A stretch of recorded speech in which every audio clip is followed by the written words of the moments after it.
Okay, welcome to episode 4 of Something for You to Consider. We've had some interesting times these last couple of weeks, and now I'm getting back to my podcast. So the question today is, can you see the future? 160 years ago, the father of science fiction had a big crystal ball, it seems. And he predicted in his stories all of these things. A couple of maglev trains, really, and computers and the internet too. That's pretty cool. Plus all this other stuff. And there must have been something that caused him to be able to predict all these things. Or did he have a crystal ball? Let's ask Jules Verne how he knew all this stuff. Barry, the human mind delights in grand conceptions of supernatural beings. I am not such a being. I have always made a point in my romances of basing my so-called inventions upon a groundwork of actual fact, using in their construction methods and materials which are a product of contemporary engineering skill and knowledge. So no crystal ball. It's kind of thing. But if you have psychic awareness, you can see the future. Otherwise, you use keen awareness of physical and biological scientific advancements. That's how this guy did it. So when you were talking just a minute ago, you said your stories were romances? In the 19th century, the term romance was a broad category for imaginative, epic stories involving exploration and adventure. My mentor, Alexandre Dumas, was a prominent author of historical romances. His publisher wanted me to do for science what Dumas's exciting tales were doing for history. Well, the excitement you added to science certainly made you one of the most translated authors in history. You're second only to Agatha Christie, and I think you actually beat out Shakespeare. Well done, sir. Well done. And not only that, but you got a lot of people excited about science. So what exactly did you do to get that romantic excitement into these facts of pure science?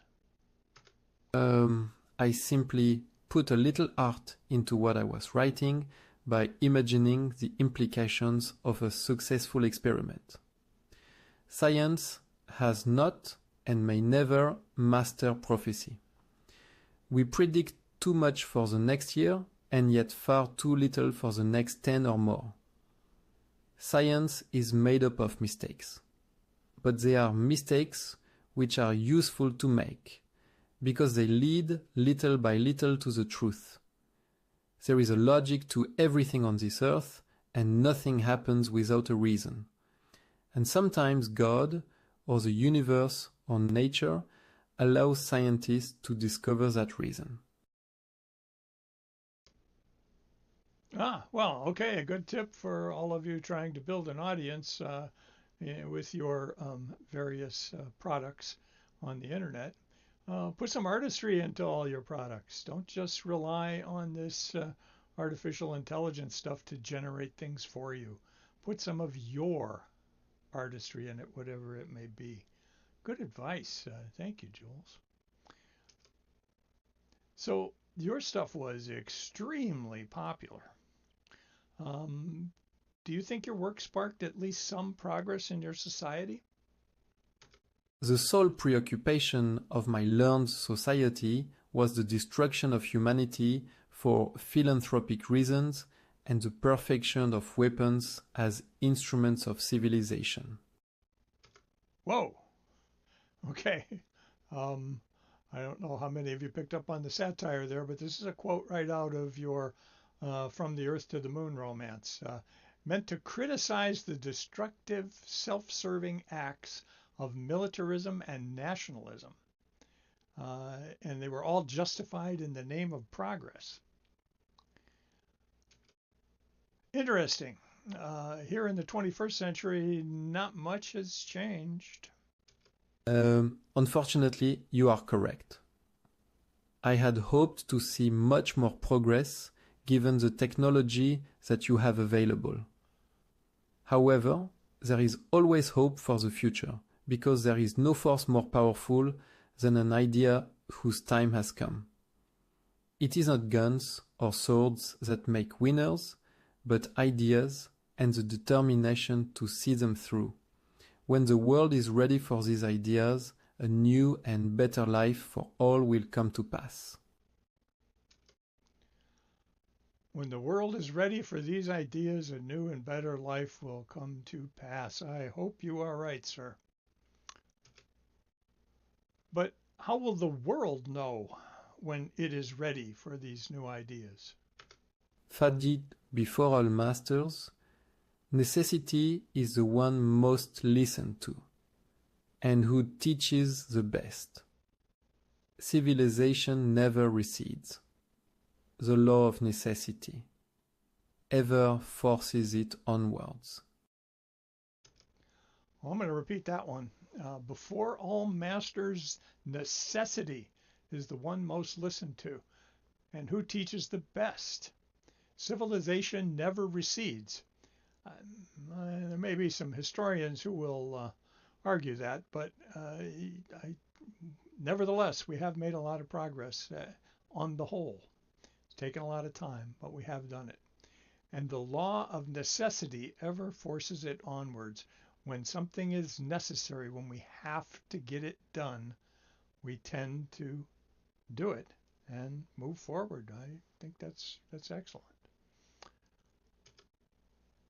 So I've been thinking about this. You wrote about interconnected computers and video communication devices. Did you ever imagine? No. I did not foresee anything like the widespread publication of mere distraction and opinion as fact, obstructing those who seek genuine knowledge.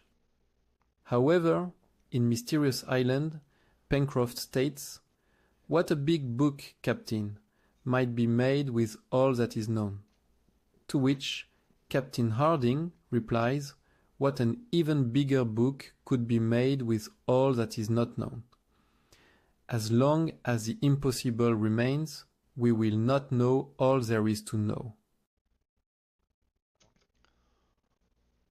I don't think any of us foresaw the widespread publication of mere distraction and opinion masquerading as fact, while obstructing those who seek genuine knowledge. I don't know that any of us at the beginning of the information revolution felt that this would be where we would arrive, at least for now. I see we're almost about to close the portal. They're waving at me over in the production community. Perhaps you can provide us with some prophetic words of encouragement from your most learned scientific perspective. The world does not belong to the skeptics or the critics. The world belongs to the dreamers and the creators. Undertake and persevere in all you need to do, even without hope of success. And you will eventually find, all at once, right before your eyes, that the impossible has been mysteriously achieved.